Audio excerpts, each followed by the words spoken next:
নবীজি সিজদায় পড়ে কাঁদতেছেন। আমার আল্লাহ পাক রব্বুল আলামিন আমার নবীজির চোখের পানি সইতে পারেন না, আমার নবীজির কান্না আমার আল্লাহ সহ্য করতে পারেন না। আল্লাহ বলেছেন, জিবরাইল রে, ও জিবরাইল, এই দেখো আমার বান্দা, আমার বন্ধু উম্মতি উম্মতি বলে কান্দে, আর আমি এই মশকুটাটা রেখে দিয়েছি। ও জিবরাইল, এই মশকুটাটা নিয়ে যাই আমার বন্ধুর কাছে পৌঁছায়া দাও।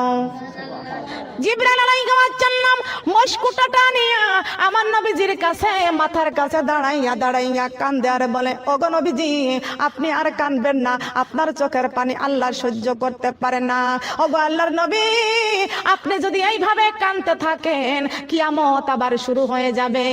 ওগো আল্লাহর নবী, আপনি মাথা ওঠান, আপনি যে গুনাহগার উম্মতের জন্য কাঁদতেছেন, ওই জাহান্নামের ডাকের চোটে হাসরের ময়দান থরথর করে কাঁপতেছে। আপনার